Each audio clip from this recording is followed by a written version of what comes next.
What's up, everyone? Jeremy Majors here with Majors Academy Dog Training out of Green Bay, Wisconsin. Fix this real quick. There we go. All right. There we go. What's up, guys? This is Thirsty Thursdays, episode 57. A dog training Q&A, where you ask me a bunch of questions and I give you the best answer I got. We are a facility out of Green Bay, Wisconsin that focuses or mostly trains dogs that come from an aggressive or fearful background. We deal with the difficult ones. So, yeah, we're here. How this works is you guys type in some questions that you may have. It doesn't matter how dumb it may seem. Go ahead and type your question, and you can ask as many questions as you like. So feel free. But until then, you guys that are watching live, you guys can ask, and you guys will be the priority because I do have a couple of questions that are on my other social media outlets. All right, so cheers to everyone.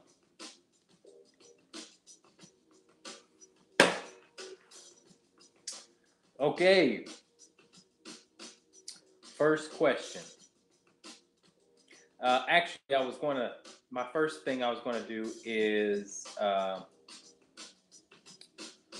go to some lady asked me a big question about what to do with their dog, and let's see, this is not where I wanted to go.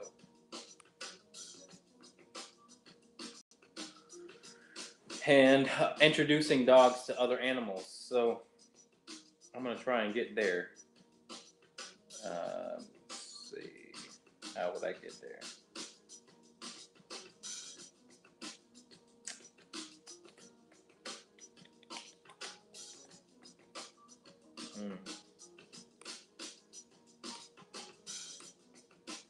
Give me 1 second.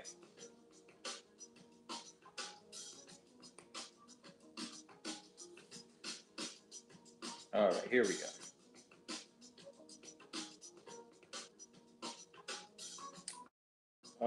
Okay.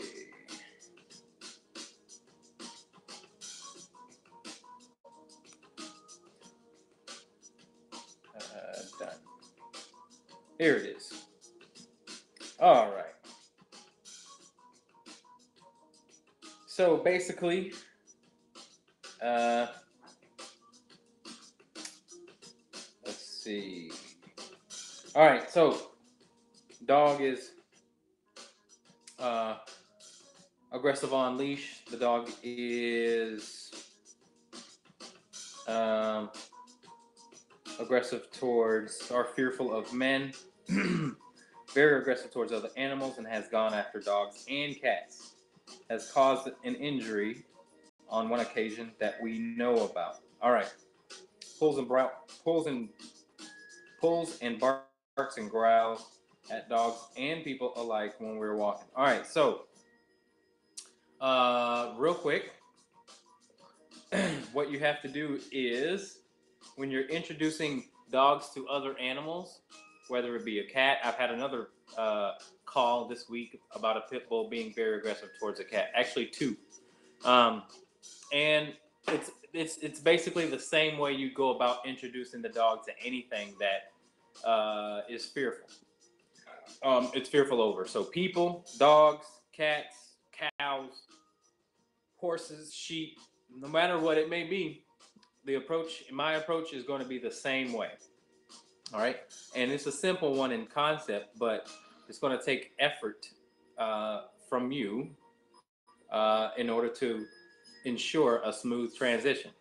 And the concept is calm control, long enough until the dog becomes really indifferent. And don't underestimate what that means too. I want the dog to not care about whatever it's quote unquote fearful of, before we take a next step. So until then, the dog should be on leash and be listening to your commands before you even introduce the dog to whatever it's fearful of, right? So if the dog doesn't listen to you, that all these things that maybe the dog is struggling with tells me that we have to be tougher in the dog.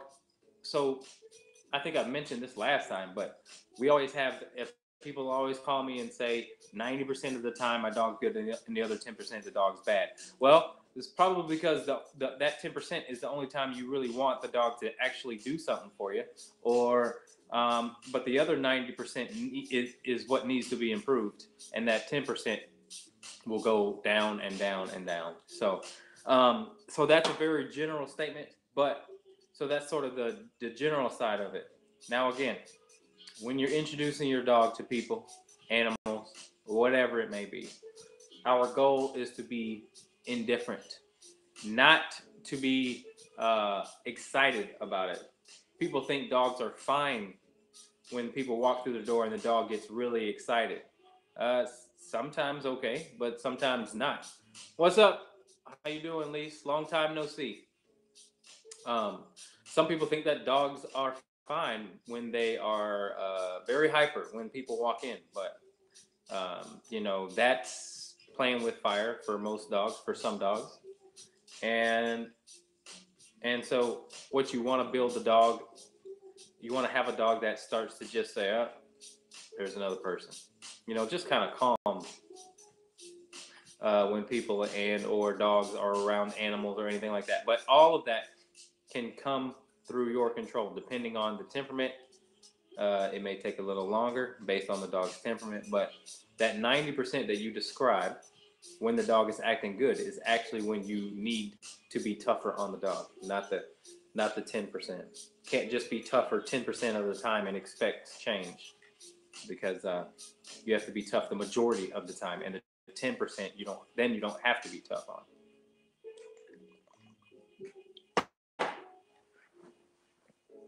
All right.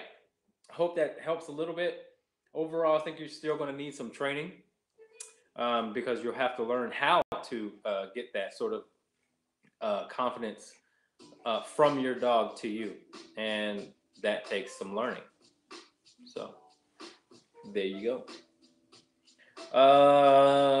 This I'm drinking Black Rock's Classic Pilsner. It's good. It's a brewery out of Michigan, Marquette, Michigan. And if you ever go there, it's an awesome place. And also, you have to visit the brewery because it's an awesome brewery. All right, let's get to some questions. Let's see. What are some signs that a dog is stressed from being yelled at? No, it's not too hoppy. It's like moderate. All their beer is kind of strong, but this one's like right in between. They have a 51K that's, if you like hoppy beer, their 51K is really strong, but very delicious. So great beer. I recommend. I don't know if they sell in Minnesota, but they just started selling in Green Bay. So check it out. They've got some really good beer. Their Grand Rapids is good too. All right, enough beer talk. So let me get to this question. What are some signs that a dog is stressed from being yelled at? All right, so I'll answer your question, but then I want to answer it sort of more in depth, what I think yelling does to a dog. So, okay, let's just talk about signs. Dog's tail goes between the legs, ears pinned back. You know, the dog starts to maybe pant, that's super stressed. The dog starts to yawn, that's stressed. The dog starts to make this high pitch screeching sound, that's super stressed. There's many signs, you know, you can just tell. I mean, it's not tough to tell a dog that isn't happy. But I want to talk about sort of the concept of yelling, right? There's a lot of people, and this is general thought, that people think it's a bad, terrible thing to yell at a dog. And I don't, while I don't, promote it, but I'm not going to say it's a bad thing based on sometimes it's necessary to raise your voice. Because just think of this, just think of yelling like barking. If a dog is trying to get to communicate through to another dog, and sometimes growling doesn't work, they may bark, right? Because it's a form, it's a level, it's a certain level of outward expression or pressure. So there's nothing really wrong with it. Obviously, if you're yelling all the time, then you're not being consistent enough because you don't have to yell all the time. But sometimes the distraction can be so, the dog can be so distracted that you may have to raise your voice. It's just a different level of pressure. And sometimes dogs will need, depending on the dog, need different levels of that in order to listen. All right. So yelling isn't something that's going to be detrimental if you use it correctly. That's just another tool, in my opinion. Because just like an e-collar or a prong collar correction, we don't always want to correct them at a high level. We want to correct them at a moderate to low level, right? But sometimes they will need a higher correction. And so same thing with your voice. You want to always get back to just whispering with your dog, but sometimes, they may need a higher correction and in the form of, more voice. So that's that. That was a long-winded answer, and I apologize. But thank you for your question. All right, those of you who just joined in, feel free to ask a question. We are live on Facebook and we are live on YouTube, and we're here for an hour. Don't be afraid to ask as many as you like. We can have a conversation, because I know that our conversation, there's probably people that are watching that are going through something or a same situation as you. So you're actually helping out others when you decide to ask questions, because somebody, like I said, could be struggling with what you're struggling with. We're all in this together. All right, next question. Let's see. My Dotson. Hold on. Let me make sure I'm not missing any live questions. Excuse me.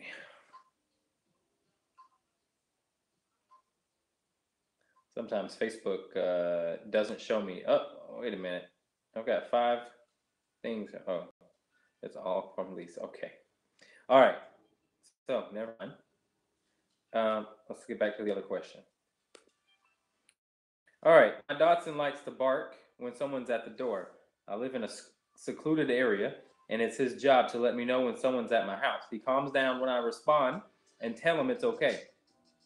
Is it okay for me to allow this behavior? Yes, it is.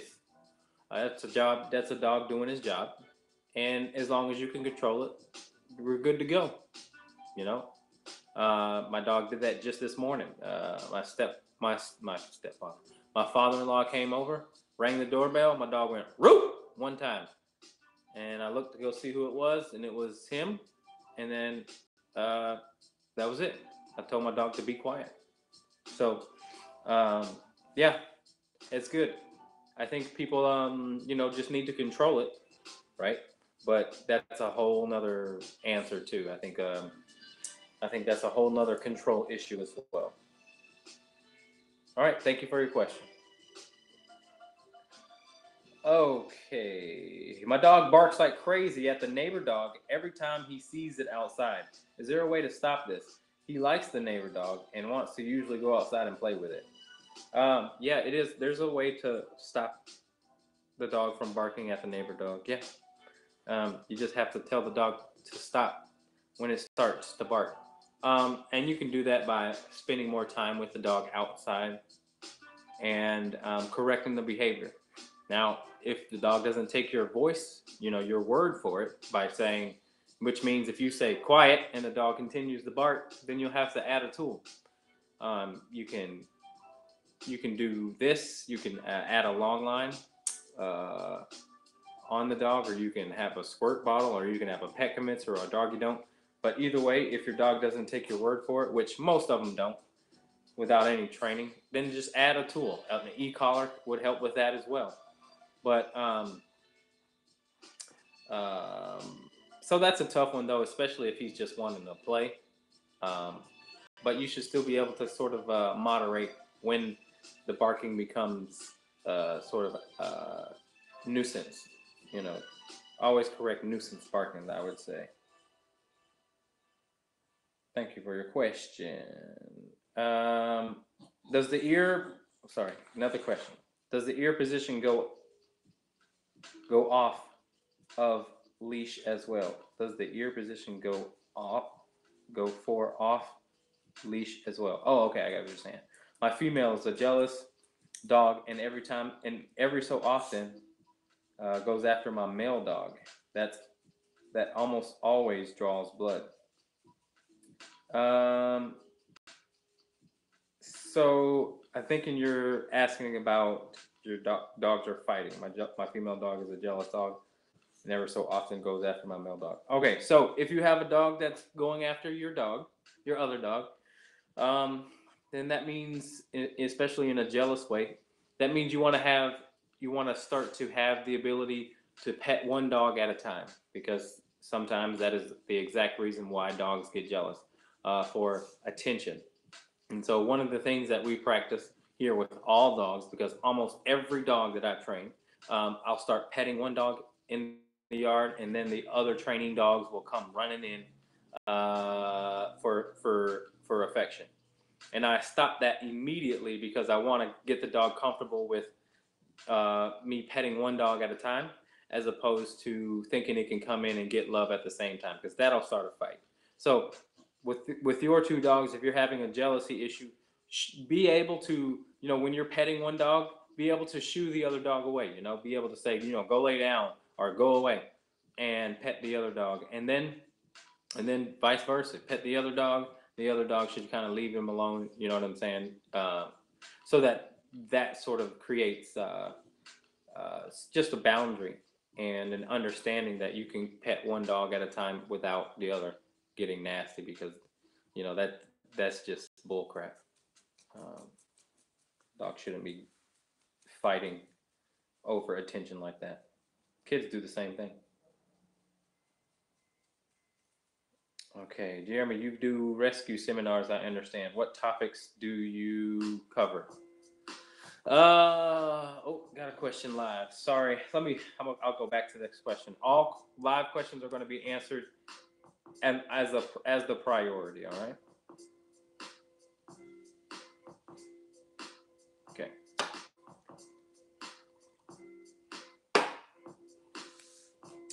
Okay.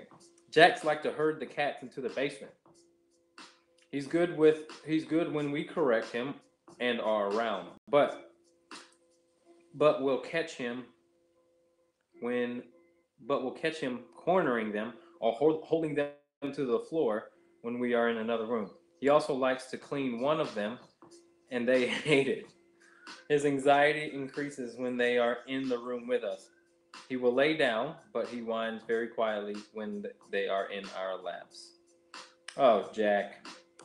Sounds like he gets along with them, right? But maybe he's just being annoying to him. What I would do right away is, honestly, I would, allow my dog to deal with it in a way that, if we're inside, I'm gonna cut down the amount of free roam he has until his behavior improves in any area where you want, right? So if the dog has a bed somewhere, tell him to go lay down in his bed and make sure he does that. That'll also create his, it'll help him control that impulse that he has, or that whining will start to melt away. So I would go ahead and give him something to do more times than not until he stops being a pest to those cats. Because that's him just being a pest. I think that's if I'm reading that right. So I would give him something to do, and you'll start to see that he'll start to lose that sort of need to corner the cats or do whatever else he does, being annoying. So that's kind of what I would do. Thank you for your question. Feel free to ask another one. If I totally am off, ask another one or something. But thanks for your question. Okay. Hello. Ellington will not let go of the phone and keeps pointing at you. So thanks for keeping her busy. For Ellington. That's awesome. Let's see. Hey, Jeremy. Hope all is well. My man, what can I do to tire Remington out on the super cold days with winter coming? It's really helpful to have the big boy tired out. I can't always get him on walks or play fetch. Get him on that tread. Do you have a treadmill? If not, go get one ASAP. Get a treadmill. The treadmill was invented for dogs, and if you don't have one, go on Craigslist or that like Facebook Marketplace. That place has really cheap treadmills that you can get for about $100. So that's a good way, Yeah. The other thing that you can do is get 2 dog beds and do what we kind of did at the go home session. Go from bed to bed like that. That'll tire him out if you can make it more challenging for him too. Mentally, if you put one in one room and one in the other, like so where he can't see both beds, and then jump him from bed to bed there. That'll also work on that place command too. You know what I mean? Thanks for your question, man. Hope all is well, buddy. All right. I have a question about how you would go about getting a dog comfortable enough with a pet sitter while I go out of town. I normally just take her with me, and she is no trouble. I have super easy dogs that I can be left with anyone without any issue. She isn't one of them. Well, she has it. Okay. Well, what I did with my dogs was just had the person come over and over and over again, and I'd actually be there, and she'd let them out in front of me, and then put them back up in front of me, and my dog was listening to commands, and she's fine with someone who will give her structure, but will quickly take advantage of anyone who lets her slip. So that's the deal. Then it's just teaching the person to that that just that don't let her give in. So it's all about training whoever the heck is going to watch your dogs, and they should be fine with that. It's just like giving a babysitter instructions with the child or with a child. So yeah, I just train my people to deal with my dogs in a certain way when I go out of town, and that usually works for me. Thanks for your question, Alex. I just got a 5-month-old puppy, and my 5-year-old dog is not crazy about her. What can I do to get them to get along? Give that 5-year-old dog a break from that 5-month-old puppy. When I brought in my puppy, and I had the two older dogs. You know, they didn't meet for about 3-4 weeks. They smelled each other through fences. You know, they maybe, seen each other in passing through crates or whatnot, but I kept them separate. And or if my 5 month was out, I'd have the dog on leash so that you can sort of give your 5-year-old a break. It may just be overwhelming, and that is what's going to cause a bad relationship until that 5-month-old either matures or you guys take control. So I would say if the puppy starts to be in control by way of your control, if you guys can take control of the puppy, your 5-year-old will start to open up a little bit. But now it's like, I can't stand this puppy because this puppy is all over me, and get this thing away from me right now. So that's what I would do. Just more control over your puppy, taking things slow, give your dog breaks. When they're out playing outside yard, leave the leash on the puppy so you can kind of step on the leash and give your 5-year-old a break before the dog decides to get ugly with your puppy. So it's all about spending the necessary time to also teach the young puppy to not be a butthole, but also giving your 5-year-old a break long enough to where the dog starts to accept your puppy. Hope that makes sense.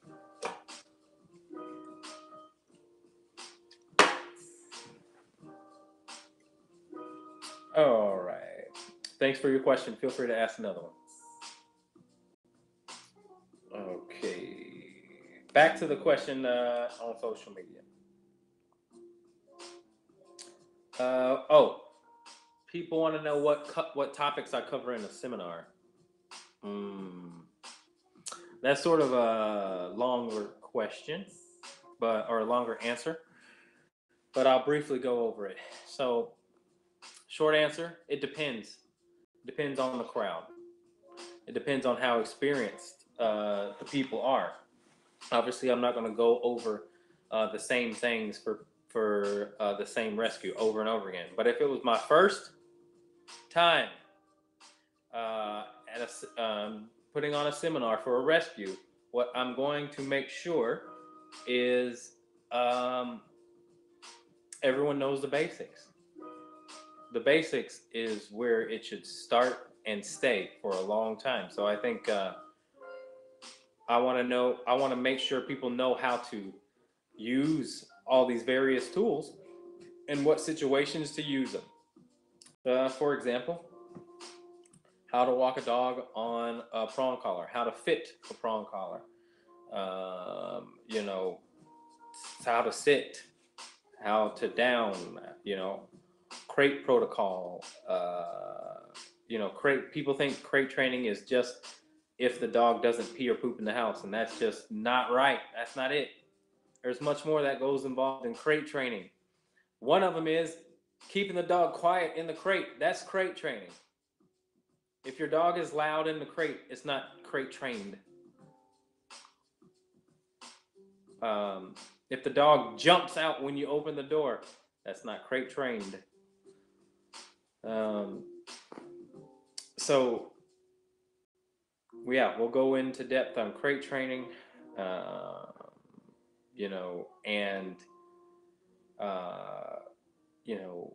my big thing is having the dogs earn the freedom of the house and not just be entitled to it. And many trainers may disagree, but I definitely think that's something a dog should earn and not be entitled to, because dogs too many times develop anxieties and fear with all that freedom. And I'm going to start recommending my clients get crates for their dog in the car, especially puppies. I think it's just too much stimulation in the car for a young mind to handle. And your puppy will slip into having, anxiety, super bad anxiety in the car. I just hear it way too many often, or I see it way too often with dogs that just have free roam of the car. You know, yeah, it's cute that the dog hangs his head out the window. Yeah, it's cute that the dog sits down and looks like a passenger looking out, but not only is it dangerous for the driver, but it's also dangerous for the dog to be loose in a car. So, uh, crate crating the dog in the car um, sort of introduces the dog to those sounds, the everything in more of a controlled way. So, once the dog gets older, then maybe you can try it. But I see way too many people that, or way too many dogs that just can't handle just being in a car because they just overstimulated. All right, folks, I got a couple more people that joined in on YouTube. So this is a dog training Q&A. Feel free to ask questions. Ask as many as you like. If you have any dog training or behavior questions, we're going to be here for, I don't know, another 10 minutes or so, or until we run out of questions. So feel free to ask. I got a client that had or it was a past client that had two dogs that were getting jealous of each other. And so to kind of elaborate on that question that I had earlier, you know, they fought over attention, and they also fought over toys and food. So you know, everyone thinks that when you feed your dog, that you should be able to put your hand in his bowl, hug on the dog, pet on the dog, take it away, and do whatever you want to the dog while it's feeding. And yes, that does speak of a good dog, right? But um, you know, I'm going to sort of side on the dog in this situation. If the dog is, I only require two things from a dog when they're eating or when they're about to eat. And one of them is asking to eat, right? So when I say that, I mean the dog should sit and look at me in the eye before the dog decides to eat. And the second thing is, if I say out, then I want the dog to stop eating and sit down. Those are the only two things that I require. And once I've trained that, then that's all I do with food. All right. I'm not going to train a dog to be comfortable being touched while eating. Dogs are just, you know, naturally just not. I don't expect that out of every dog. While there are dogs that can handle it, I'm not going to expect that out of my dogs. I'm going to leave my dogs alone so that they can eat in peace. Because again, naturally, dogs have to defend their kill or their food. That's a natural thing that's been going on long before they were domesticated. So I'm going to let them eat in peace once they give me what I want. And I'm going to let them chew on bones in their own separate area too, without any possible threat as well. So yeah, that's just me and my dogs, and that's what I do when it comes to feeding. Again, I don't believe that you should be, you know, petting your dog all the time or be able to touch them all the time. Let them eat and without, you know, any bull crap. All right.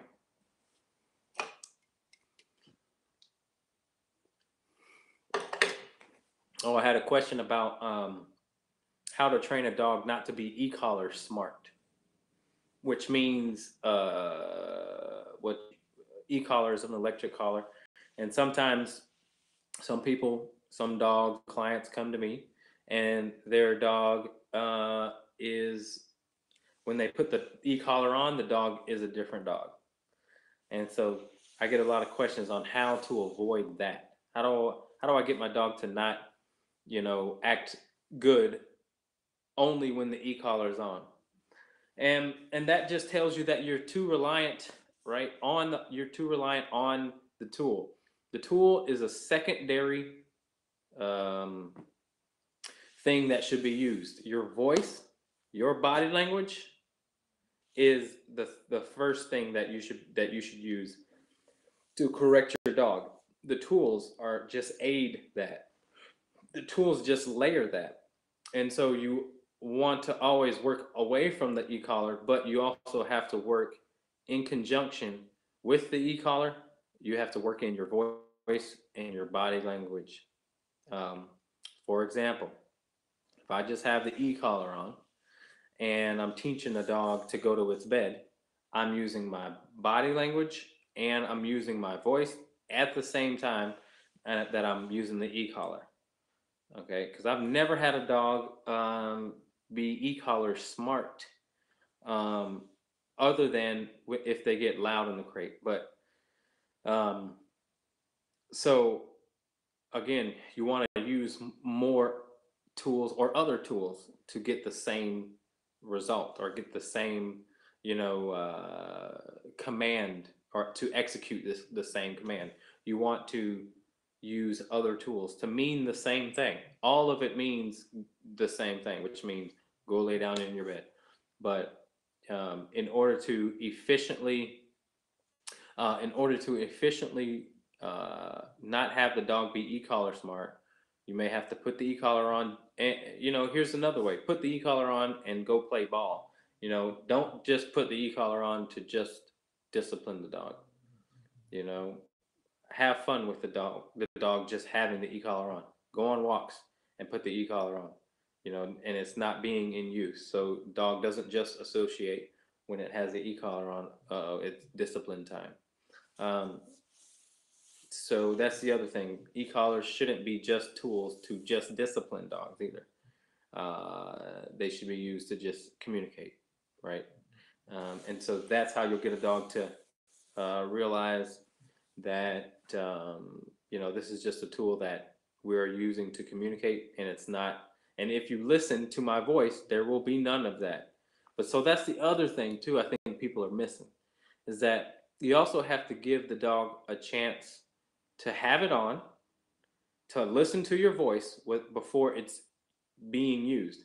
If you just put the e-collar on and use it, um, without giving the dog a chance to actually listen to your voice, then that'll also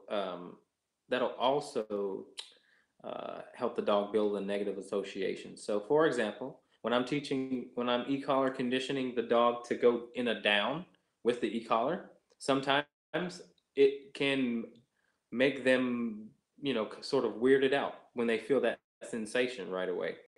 But I have to use more voice to make sure they know that they're listening to me in order to properly condition the e-collar for the down.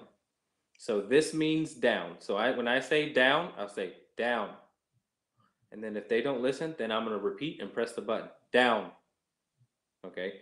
And sometimes they'll kind of go like this, like, what was that? And then I will quickly remind them, I'll repeat myself. Down. You know what I mean? Because those are crucial moments when really conditioning and teaching the dog that you have to listen to I want you to listen to my voice first, and whatever you think you're, getting nervous over or you may freak out over is going to stop if you listen to me. You know what I mean? Because it doesn't matter how soft you are with the e-collar. Some dogs just, will be sort of, become nervous about it. So that's that. I think, again, you have to use all your tools as a secondary supplement to your respect, because you don't want to have the e-collar. There's some people who have the e-collar on for the rest of the dog's life, years and years and years. It's like, dogs shouldn't have to have those tools on forever. All right, they're all bridges to get the sort of the level of respect that they need, or that you need, in order to keep them safe and in order to help them learn. And so it's not a forever thing. but it should be something that uh, gets to a point where it's not necessary. All tools, every tool should not be used all the time. All right, for the rest of the dog's life. So, those of you who just joined in, feel free to ask a question. This is a dog training Q&A, and so ask anything about behavior and training and whatever. Um, Otherwise, I think we don't have any questions here on YouTube, do we? Okay. Anywho, if you guys don't have any final questions, go ahead and type them in now if you do. Otherwise, because I'm all out of questions on my social media, plus my computer just died, so I couldn't even see them anyway. But we will get to them next week. If you guys do have a question and you missed the live show, type them in to the comment section, and I will just type the answer, my response. Yeah, that's it. All right, guys. I think that's it. I hope I don't miss anyone's question. If I do, I will type those questions into the comment box as well. All right, guys. Thank you guys for watching. I appreciate you guys tuning in. Give me a thumbs up if you liked it, if you found it informal. I really appreciate you guys watching. We'll be here next week at the same time. So, wait a minute. Next week? Yeah, I'll be here next week. It's not Thanksgiving yet. But thank you guys for watching, and we'll see you next time. Bye-bye.